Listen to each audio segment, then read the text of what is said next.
Playing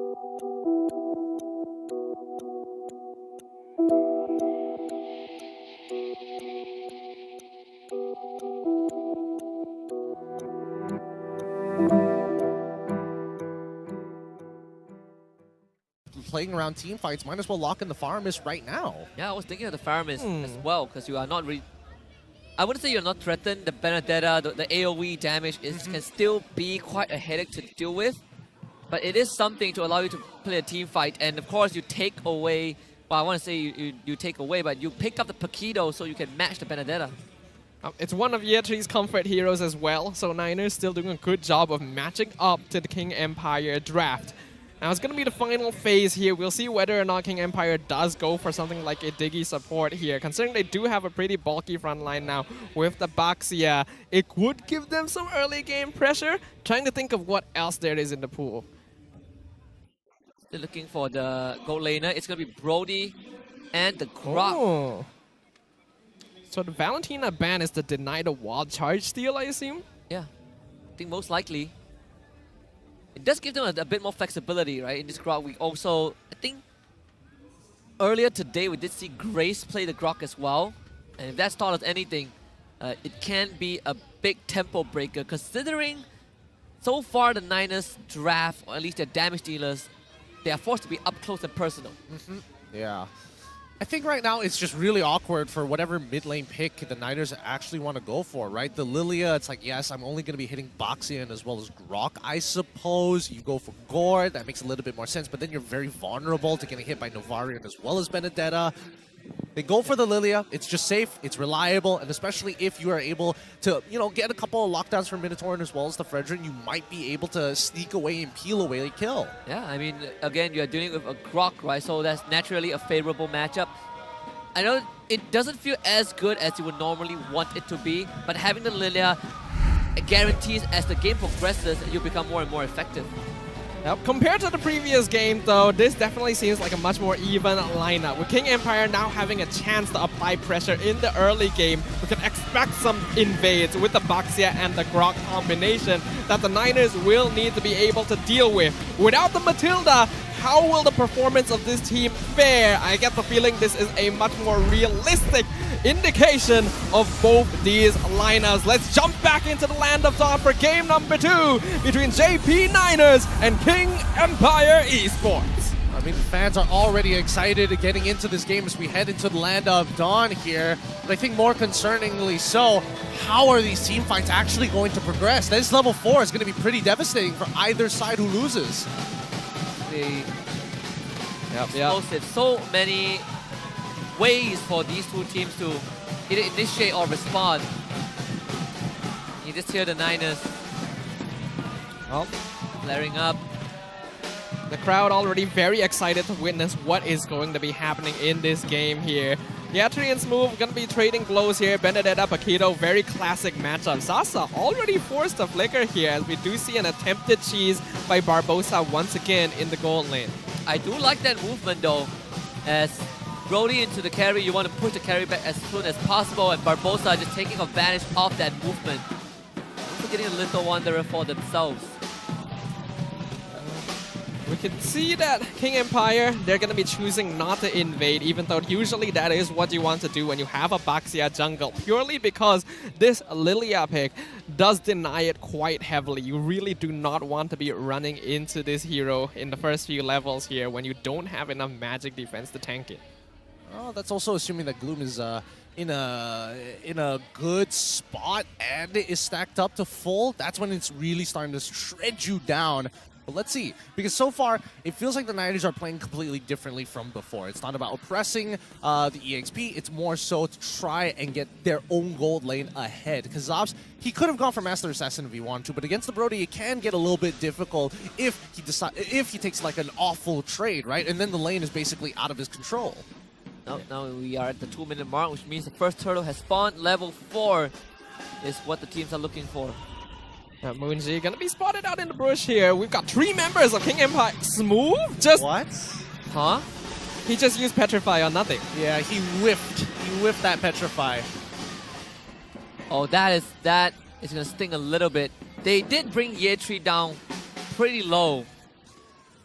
Yeah, that's a mistake. I get the feeling it's a micro mistake here as well. And considering it's from Smooth of all people, that is not an ideal situation. That's going to be down for another 50 seconds, which means that King Empire cannot safely contest the turtle while that is down. Yeah, but at the very least, both sides are going to be able to go for the big reset. I mean, X-Win is going to have to take a bit of damage. He's going to get chunked out, but it's not the end of the world. They're gonna go onto him. Astro Echo with the 3-man ping. Here comes the Wild Charge as a response for X-Win. First blood given over to Smooth, and Malvis can't even slam that appraisal scrap. It's Smooth that slices them up. Gets the double kill for himself, but doesn't seem over just yet. Yetri wants to chase for a kill. Can't even get X-Win. KGE gets the objective. Very nicely done, coming out from the side of King Empire Esports, right? Double kill coming over to Smooth. It sounds like a really, really good idea to be giving him these kills, especially since he's running Lethal Ignition. I can only assume he's going full damage this game. We have to note, however, even though Smooth did get that double kill, it was actually Moonji who got the turtle for Niners. So they're able to somewhat keep the damage from going too far. But despite missing out on the Petrify earlier, this is the value of the Benedetta. Has to take his time here. Smooth. With his ultimate, he's going to be able to clear that wave, and now the purple buff. X-Win, he is really just marking Malvis all over the map. This is exactly what you should be doing when you are playing that Grok. Having the CC immunity on your skill 1 allows you to invade with impunity. He's even able to deny Barbosa from catching him out there, so able to walk out without too much issue. King Empire Esports definitely have regained this early game control as compared to game number 1. Can they keep it up? The adjustment, Yetri, where you gonna run? Get a stunned up control. Yetri throw a couple of punches to get the shield. Malvis trying to help him. Yetri with the dash move, trying to give chase. Malvis to protect the Paquito. Really good body blocks here coming in from Malvis and holding that energy eruption to ensure that Smooth does not go further. I mean, Smooth could have used his ultimate at any point of time to try and close that distance, but just not worth his time with 20 seconds left until the turtle actually spawns. Yeah, that was excellently done there, and very good communication by Malvis as well to make sure that he's able to get there in time. You could see that Yetri too. He was saving his heavy left punch until Malvis was close enough to provide some defensive play, because if he used it earlier, he wouldn't have had enough shield to survive until the Fredrin made it. This is turtle number 2. Again, KGE is the one starting out the leash. So Sujin is a level ahead of Malvis, but not for long. He's going to hit 7 in a bit. Yetri around the corner, trying to harass the Sujin. Now pinged up with the Astro Echo. Smooth's going to show himself. Yetri has to flicker away, dodges the Star Shatter. Again, it's the Niners to get the turtle. With the no Fury, get the knockout on the Sujin. This time he chases the blade. Smooth chasing over after Yetri. Won't take him out for a killing spree, but Niners gets the trade. Moonji next on the menu. Barbosa might also become a casualty as he gets away, but Malvis to escort them out. Okay, kill score 3-1 now. Niners trying to take their time with this. If they can crack open this mid-tier 1, that would be the most ideal, but Detho is not going to make it easy here. Oh no, he gets zoned away from his maxed out Gloom. Wow. This is excellently done here by the Niners. Even though the net worth lead is nothing at this stage, they're doing a great job of maintaining and contesting against King Empire. Honestly, the fact that Yetri was able to survive for so long against Move in that last turtle fight made such a big difference, because if the Benedetta had been unlocked, the rest of his team would have been punished hard. Well, speaking of Yetri, ooh, sliced again into ribbons. Move just showing off that Benedetta. He is 4-0 right now. He is really starting to snowball on his side of the map. I don't know whether King Empire is going to continue to play around it. Well, hold on. They're able to zone them away. They figured out where the rest of the Niners are going to be, but at least this is a less dominant side for the Niners compared to game number 1. Well, we had a feeling that this would be a much more realistic depiction between these two teams now that Matilda is gone, and we are seeing that King Empire actually getting a chance to play the game. Yeah, you are right about that. Purify and Black Shoes out from Moonji. It's 25 seconds before the last turtle of this game spawns on the bottom side. Smooth, he's sitting in that bush. Yetri. There is the Petrify. Smooth, he's going to try. Remember, this man has lethal ignition. Yetri losing already 40% of the health. This Benedetta scary, alright. Yetri has to be a lot more respectful. He survived well in the turtle fight against her, but now taking 1v1s is going to be very risky depending on what build he does decide to go for, as now both EXP laners want to make it to this turtle fight. Smooth will get there first. Detto, 4-man ping, Moonji loses their ultimate, and here comes Smooth with the electro final blow, and everyone just cut down by this Benedetta. Zavs can't even get the collect onto X-Win. Niners scatter into the win. Oh, nasty ultimate coming in from Smooth's side. He's just got so much damage on him now with the Electro final blow. And I think the Niners, they're going to have to play from behind. They have to give up these upcoming turtles and maybe even that very first Lord. It's just so hard to contest it right now, especially if Moonji is getting chunked like that. I feel like Niners may have lacked a bit of communication there, because surely Yetri would be informing them that Smooth is on his way and that they should be avoiding lining up like that. Yet, Smooth is still able to find an excellent group up with the wild charge. So now Niners definitely on the back foot. Smooth gonna try and take that orange buff, but of course, Malvis will secure it. KGE with the biggest goal lead that they've had in the series. It's a mere 2K, but with how Smooth is performing so far, I think that is gonna balloon very soon. This could potentially be difficult here, right? I'm noticing that the item power spikes are starting to come in. Sasa, even getting the Winds of Nature. I think they want to make sure that they can secure this upcoming First Lord and then start developing a lead big enough so that the Niners can actually recover from it. Like, it's 2.2 right now, but we're seeing 2 items already built from their mid lane. 2 items built also coming in from Benedetta as well, looking to get a third in the meantime. But more importantly so, third item is not complete from Zavs' side. Yeah, Zavs is having some difficulty here keeping up with Sasa now. Even though he still hasn't died at all this game, he also hasn't been given the chance to really participate in any of these team fights, which means that he is kind of stuck farming when King Empire is doing a lot of damage to his team. And you can see here, already being forced back home once again. Speaking about forced back home, Yetri, he's gonna be forced back home, okay, by Smooth. Again, this gang squad of Baxia Benedetta. Very scary. We can see that Smooth. He has a vengeance here. He has got a bit of a grudge considering what Niners did to him in Game 1, basically denying him the ability to participate at all. Now on his signature hero, and we can see that despite Yetri's best efforts, he just does not match up at all. I think for year 3, he has to now go for a more peely style of play, right? He cannot go for these big flanks. I don't think he really threatens Sasa that much, especially with the Winds of Nature as well. So at this point of time, I think the Niners, they are forcefully having to respect King Empire. They just cannot walk up to any of these objectives at all. The river, far too dangerous. First Lord from KGE, 4K gold lead, Smooth still deathless, 6-0. Zavs finally takes the bot tier 1 down, freeing up the silence a little bit, and that's where the Lord will spawn, thankfully. But the Niners, what's the next course of action against KG? I think Niners have to just wait for Zavs to scale, right? Barbosa, he's not looking for these super big fights just yet. And I think the big win condition here is if they can forcefully get... Wait, hold on. 4-man Tier 1 ping. needs to be given up. You gotta start backing off. Moonji forced to use the Purify, and Smooth. It's way too good with the engage. He does get taken down, and Sasa will trade Moonji back. There's a big kill streak given away. I believe Zaf was the one who got it. He did. That might actually be a plus for Niners, in fact. Even though it was an excellent engage by X-Win, fighting under the tower is still a little bit dangerous, and now a 6-kill shutdown has been fed over to the Niners gold laner. The question is, will the game last long enough for that to come into play? And he'll try to threaten this inhibitor, but should be able to get it. Lord taken care of. Sasa, the final blow to get rid of the structure, and KGE cracks the base of Niners. Man, Sutsujin ends up dying for that. I don't know how... Okay, at least they get an inhibitor, right? Like, off of the first Lord, that's already considered a considerable win from the majority of these teams. Considering that the kill score is currently 8-3 with a 4.4k lead for the side of King Empire, I think Niners, they're about to hit the power spike, right? They're about to hit their big turnaround moment against King Empire in the next 7 seconds. Adepto steals the orange buff. Very well done here. Any extra impact that King Empire can apply to the Niners' mental, gonna be very good value. Man, that's off a 1-star shadow from max range.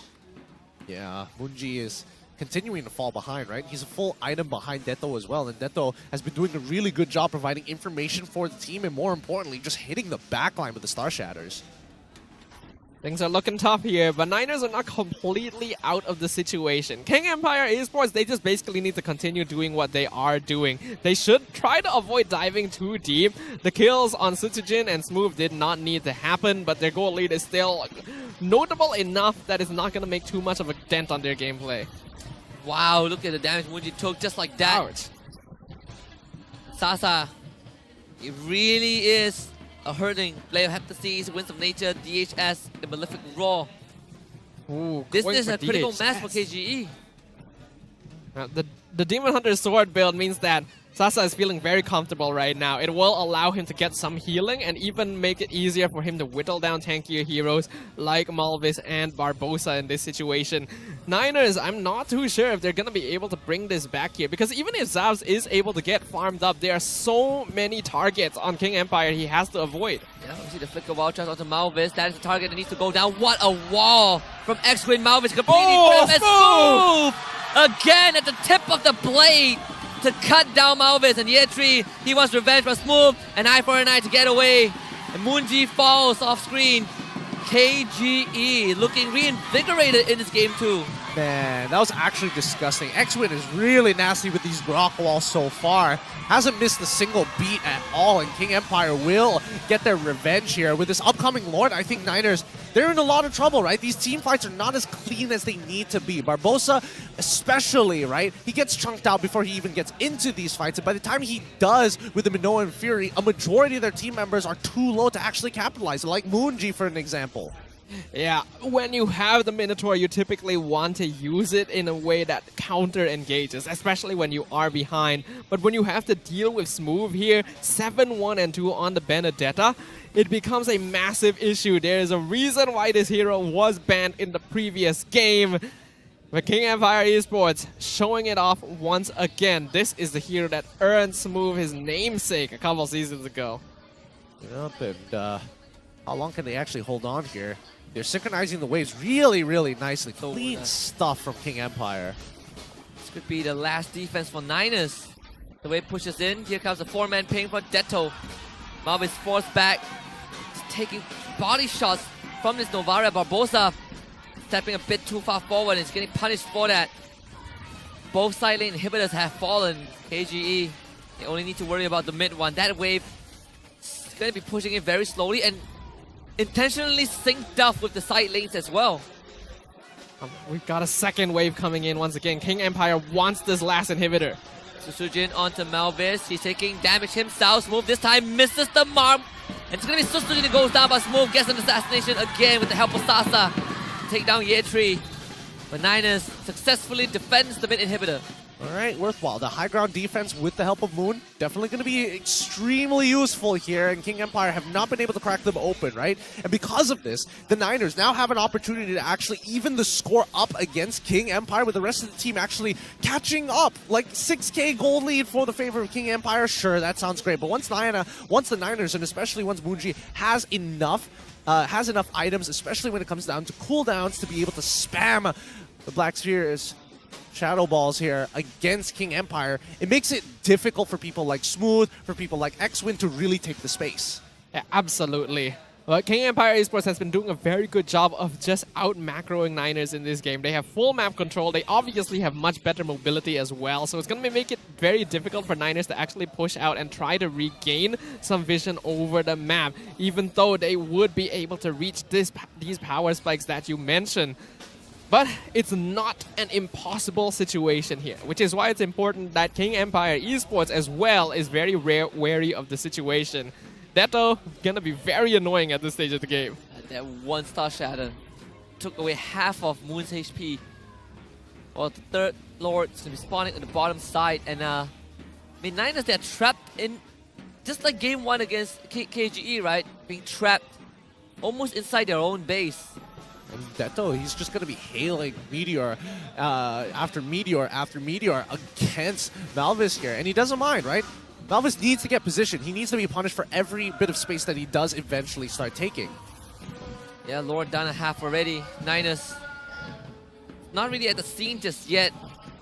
Coming out the mid wave, Smooth, you can see off screen he's threatening Barbosa. And it's hard to catch up on him. Maybe that is a task for Yetri, but Malvis on the other hand, Receives help from Munji finally. Deto, the two-man ping. Munji Ooh. can't even use the black shoes. And him going down means that Malvis has no way back into the pit. It's KGE with the Lord. And that's the slam from Malvis. It's only the immortality. It's Sasa to now repay some debt. Zaus sent on the run. The base already in danger. Oh my goodness, Niners might not even be able to defend this. The catapult at the end finally taken care of. But the Niners, wounded and battered, they need to hold on for 15 seconds. I don't think they have enough time here. I don't know. Let's see. Munji is coming back up in 10, and that's their main high ground defense. 20 more seconds until Fredrin comes back up, and it looks like King Empire, they're not going to force it just yet. They're keeping it clean as possible. Yeah, Munji is back. That crystal ain't holding on for long. Can you at least keep it outside the gate? It seems like it is not possible. The pillars are falling. The foundations are crumbling. And King Empire Esports takes their flag to take it to a draw. A total reversal from game 1. King Empire Esports really wants us to believe that Matilda was the key factor here, and that is looking to be more believable by the second. We are seeing two very well-matched squads here in the final match of the day. And we've got a game 3 every single series so far, so let's top it off and cap off the day with a final best of 1. Two very well-oiled machines here, I have to say. You know, both sides really understand what they have to do. You can see that Munji is communicating very well with Barbosa to understand, hey, what moves do we need to actually do to get into these types of positions? What kind of scenarios is going to be the most beneficial for us? And once again, if the lead were in the Niners' hand, maybe it could have been a little bit different.